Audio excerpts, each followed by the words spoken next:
So, I finally did it. A thing that many of you probably expected.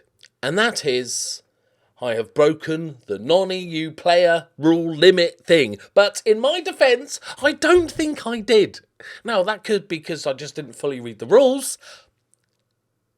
But I didn't break it. Also, that aside, we'll go into it in a minute, I found a wonderkid. Also,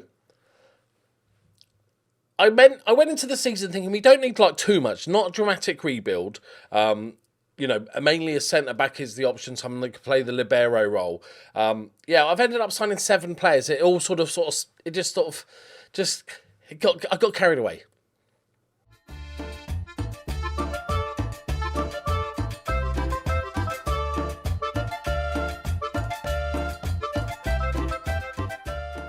Greetings and salutations, my friends. Right, okay. This is... okay. Going to take some explaining. Right? Stuff has happened. Now, first things first, was looking for a centre-back. Trying to get rid of some dregs. Safaric went, 30-year-old Swiss centre-back. He was fine, but I wanted to improve that centre-back area. Some random dregs. Salcedo went for a decent chunk of money. Notice, he's Colombian. I just wanted you to pay attention to the fact he's Colombian. We'll come back to that. Now, this is the first big one. De Pascal left. Now, I liked him, and we sorted our issues out, and I wanted to keep him. But he only has a year left on his contract. I wanted to give him at least another year. So I went to offer him a contract, and he was like, no interest, because somebody was sniffing around. So I was like, you know what? We can't afford to not cash in on him. So I sold him to Saudi Arabia for 40 million. Arthur also, he was improving in that right back role, but he was a free transfer. He's 29, and I thought, again, Brazilian, non-EU. And I thought, you know what? Actually, this makes perfect sense. Hopefully we can replace him with maybe somebody half the price, maybe somebody a bit younger. Another 40 million for him, some more dregs. Spencer went, he's good, but I wanted Baggio, so we loaned him out last season to Juventus. He did get 29 appearances, but nearly all from the bench. Did okay, to be fair. They didn't take up the option of signing him for 18 million, so I sold him to AEK for 20 million. I think they've got a good player there, but we don't need him. Pani has also left for 6.75 million. Colombian. If you don't know, that's not in Europe. Just keep that in mind. Now, Baggio, I couldn't, even though I don't need him in the way we're playing, and there's no way I can fit him in, I couldn't bring myself to sell him. And I thought, you know what, we've sold some good players here. We will keep him in case we decide to change tactics or it's not working out. A loan season in Swansea, in the Championship. Perfect. Lots of first-team football. That'd actually be a genuinely good move for him, and they're paying a lot of his money. And then some random more dregs and some loanies. So we got in £129 million. Now, before we go into all of the players, I want to show you my non-EU players. In the squad, in the entire squad, we have 1.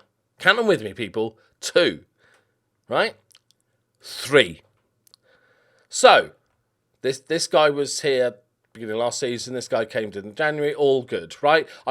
So I had, I think, 3 more non-EU players. Now I signed Krezniev. Some Russian names are tricky, aren't they? Yakislav Naishev. And I signed him Russian, non-EU. It's fine.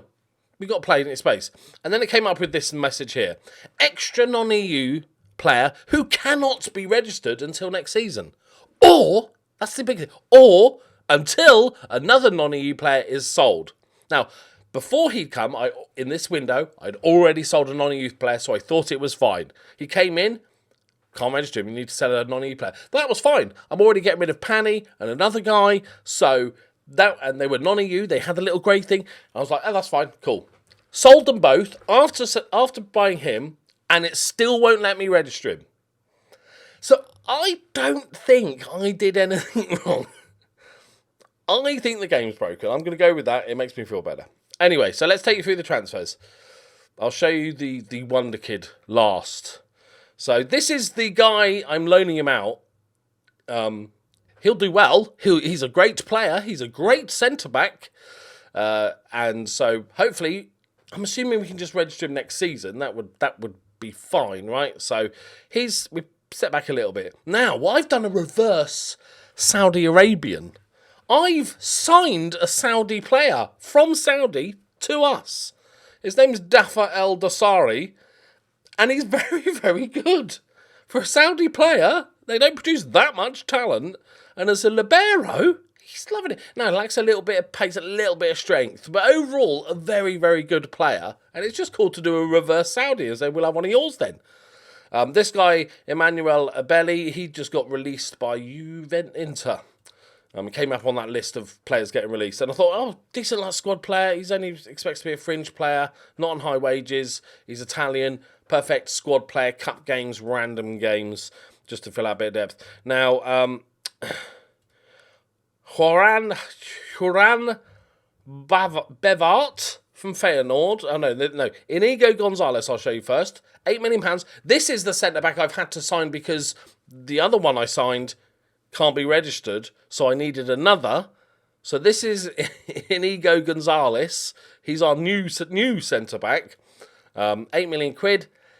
He's fine for one season. He's not amazing. He's not terrible. He's fine. Then we've got this guy, Milan Vucicevic. Did I show you? Did I miss somebody? Obviously. No, so with the Pascals leaving, needed a number 10. And this is the guy. I'm from Milan Vucicevic. We're going to go with that. He is our new number 10. And he is very, very good. 21 years old, already a senior international. Could prove to be a very cheeky bargain, that one, I think. He's a very good player. And then we've got Joran Bevart from Feyenoord. He is our new striking option, a 23-year-old Dutch boy. Very, very good. Think he's a very good poacher. Loving that. But this is all built up. So that's good. A couple of the players you could argue aren't quite as good. De Pascal, maybe he's a bit Bevart, but he's also almost 10 years older. And Arthur's good, but he's older as well. We're bringing some youth into the side. Then I found this guy. And I am very, very excited about Alejandro. £1 million.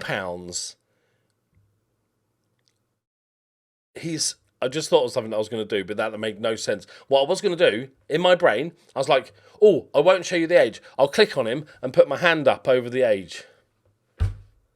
That's not how recording works, is it? And now I've kind of given it away. He's 42. No. He's 16. He's 16 years old. I am all in on this guy. He's going to be my first choice wing back, despite only being 16. He could be. Tell me if I'm wrong here, boys, but I feel like this guy could be sensational. Like, he's a beast. For £1 million, as soon as the scouts found it, I was scouting a bunch of right backs to replace Arthur. I was like, I did all my, what attributes I want and stuff. And then he came up and I just saw a 16-year-old that's coming up on that list. He must be quite good. I looked at him, took one look, and was like, yes, please, gobble, gobble. Yes, love that. He's exceptional. He could be a genuinely world class, like a right-footed Roberto Carlos without any. Oh, he's got 13 free kicks. Okay, he's a right-footed Roberto Carlos. Tell me if I'm wrong. Don't destroy me because I think he's amazing. But his team. There's a few areas. But he's 16. He's 16. If I'd signed him at 19, 20, you'd be going, yeah, still a very good signing, good youth prospect. This guy's 16. He's not 17 for a couple of months. He's already capped under 19 Spain. He played 28 games last season at 15 in the second division. He is special. So, annoyingly, I think with Niaziev, it's got to be a silent K. It's got to be Niaziev. Vyacheslav Niaziev. My German's a bit rusty. My German's a bit. My German is rusty, but also my Russian is rusty. But overall, I think we've improved the team, and going forward, we've improved the team. I think we've got a really sort of good striker in there. We technically have less non-EU players in the team, although I didn't look to replace Harold because I think he's fine. We're going to give him one more season time. We've got 101 million in the bank. Still got 14 million pounds to spend with 300k under budget. They did give me 12 million transfer budget, and I did get the percentage increased up to 45, which is acceptable. I'm okay with that. Our projection, no point, who cares? Also, I don't know if it's gone away. Where would I see it? I can't remember where I see it. Okay, we're apparently very rich.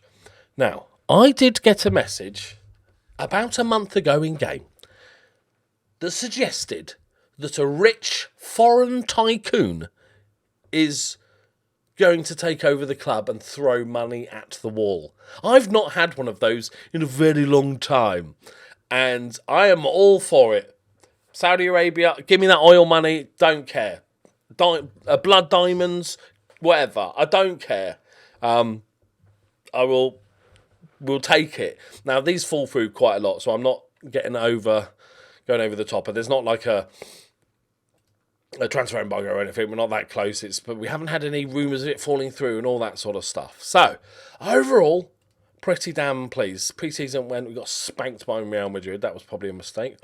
But overall, sitting well. I'm happy. I haven't looked at the season preview. We are probably dropped. I was going to say, I imagine we've dropped a little bit. We've got rid of two very experienced, very good players. I'm okay with that. We've been the underdogs. That's okay. The club expect best youth system in the country, latter stages of the Europa League, and they qualify for the Europa Conference League. Yes, boys. Yes. We can do that. I'm going to give this guy, I'm going to play him into the dirt. He's going to get a lot of game time. Bervart's going to get a start. Vukicevic is going to get a start. So we've got a few debuts going on today. Dafa El Dosari. I quite like Dafa as a nickname. I prefer Dafa. I think he could develop really well. And I just like the idea of signing a Saudi player. So overall, happy with that. We've made plenty of profit. I think we made, overall, we made almost, what was that, 80, 90 million in the transfer window. Very good. He's about to go to Genk probably on loan. Annoying, but he'll be very good when he comes back. Falcone's still here. Narcissus is still here. We promised him about improving the club's first team coaching staff. I have signed 3 new coaches. But you know how the game works. He'll probably still kick up a fuss that I didn't. So we'll find out. Right. Tactic is the same as we ended last season with. Bevart's going to be playing as that poacher. Diop had a brilliant second half to the season. Everything else is Silla. Alejandro. How many games into the season does he break his leg? Like, I am at the point that I'm so happy with that wonderkid signing that even if he plays terrible, I'm just playing him. He just develop him, right? I don't care if his legs fall off when he's 28. We probably won't be here, right? I like that team. Robinson starting was an obvious choice given he's our best player and all that. Does Diego Andrucci say best player and all that? I don't think that's... Right, we owe him, apparently. I'm very excited about the transfers. Very, very exciting. I think we've got a slight upgrade in the striker department. Vukicevic is not quite as good and obviously not as experienced, but has the higher ceiling.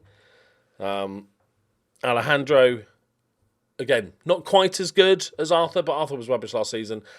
And, he can go somewhere. Dafa is more depth. I don't think he's like any better than Robinson. He's a bit more suited to the libero role, but I don't think he's much better. And the other Spanish guy that was just kind of needed somebody. Exciting first half of football, by the way. The other guy we just needed for the squad depth. Okay. Hey, clean sheet. Dane's playing a 6.9. consistent. Right. Let's go for Narciss. How's Vucevic playing? 6.7. Daffer's playing 6. People that have more experience playing the libero role, please let me know, because there's some roles, as we know, there's some roles in FM that just get underrated. Alejandro, he's not going to score. Oh my word, I just would have masturbated on the spot. Fuck YouTube, right? I would have had to crack one out. Oh, I've got half chub on just from that attempt. But let me know, is libero just one of those underrated roles? I know I'm probably not using him perfectly correctly and stuff. It's probably better suited to a role where you've got an inverted fullback and all that sort of stuff. I just wanted to try this. But is it like ball-winning midfielders kind of a little bit underrated? They always get a bit lower rating for what they do. Vucevic is playing a 7. Here we go. Second half's been riveting stuff here. We've had a highlight. We're on to a second. Narciss round the corner. Vucevic.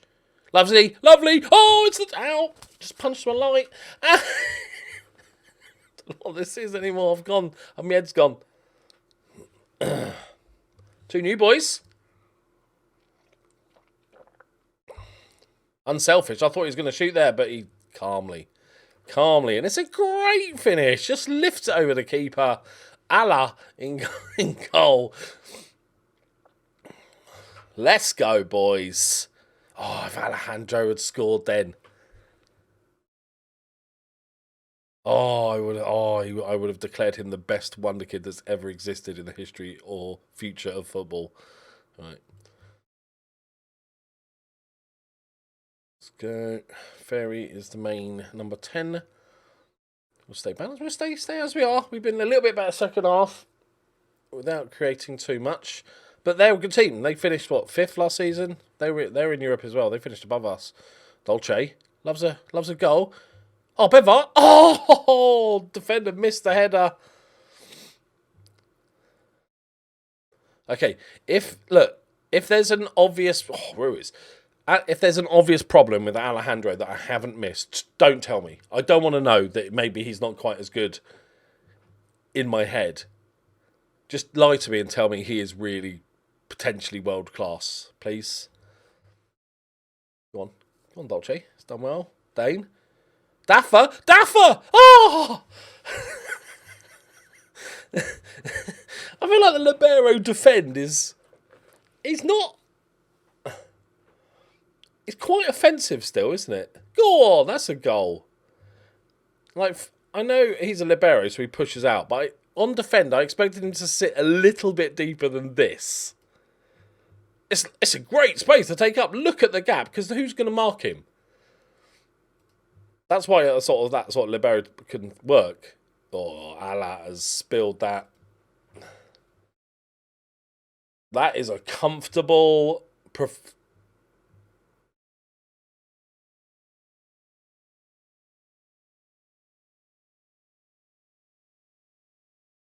That is a comfortable, professional 2-0 job. Oh, they're having a little cut. Oh, he's elbowed him. Oh, they're having a little cuddle. Yes, boys, against the good side, and we were the much better team, and the new guys, Bevar, got 2. Hello. What? Not gonna win the league this season, are we? Who's to say, my friends? Who is to say? Well, let's have a quick look at the old stats before we finish up. I always like to look at the... If you ever want to know the best teams in any given league, in any country in the world, look at their wages, because it's the most accurate way. Overall, there's some randoms and stuff that overperform and stuff, but generally speaking, the wages to where you finish is incredibly close, as you'd kind of expect, really. So we're sitting 8th. Look at that, though. What's that? 4 times. So there is this jump here. They've got this group within 60 million. Juventus is 90 million behind AC Milan. Then a little, I guess, this group here, and then a drop to us. And Brescia with 7.45. Did they just come up? Yeah. It's been a while since they've been. That's cool. Right. We are done. And it is immediate impact. Okay, I think he had a really good season. Yeah, really. He's been, last couple of seasons, he's been banging them in. I did, you know, when you, like, oh, my team's getting so much better. I'm really liking it and stuff like that. I think we've got a really good team. It popped up, I think it was like, highest chance of top goal scorer thing, right? And who was it? Was it him you played for? I've got to find this player because I thought we were getting quite good. Is it maybe it's just Inter? Oh, Inter floundering. Is it just Inter? Shit, where was he? Where was he? What was his name? His name was Riquelme. I just spell that. I'm just hoping that the search is brilliant. Do you mean Oscar Passo? It's not this guy. Where have I just dreamed him? Can I find? I don't think it stays on top. It should be top, right? Yeah, it's gone. It's gone. Where do I see who was? Oh, that's annoying. Maybe he's just scored already in the first game. Now it's annoying me. You're staying with me right now, so we're gonna find. Okay, my stubbornness is set in. I will find this man, but I don't know where the bit lives. Okay, he's got to play for one of the big teams because he's amazing, right? So let's go season preview, right? Hello. Okay. Double check Inter. He's going to be their best player. Oh, it potentially might not be. Right. Not you. Okay. Not Inter. AC Milan. Maybe he's been sold. Oh, that would be annoying. Not AC Milan. Lazio. Shit. I shouldn't have said I'm sticking with it until I find him. Okay, we'll double check. There he is. Okay, why didn't that come up in the search? Okay. Is it this guy? Look at that. Look at it. I thought we were improving, and then it's like, oh, who's favourite for top goal scorer? Oh my fucking god! How he's only got 30 caps for Brazil? It says more about Brazil, I guess, but he has been disgusting. So yeah, we got to beat like that. He's worth 300 grand. Oh well, right there we go, my friends. Tell me what you think of the signings. Explain to me why I couldn't register this guy. Remember, I had, I think, 3. So you should be able to sign 1 non-EU player a season, right? I thought in my head canon, 1 non-EU player a season. He's the only non-EU player that we have signed this season. Okay. All right, but you need to unregister another one. I have sold 3 non-EU players this season. 1 before his arrival, 2 after. It says non-EU player is sold. They had the little grey non-EU player thing next to their name. Someone explain. Thank you very much for watching. I'll see you next time. Bye-bye.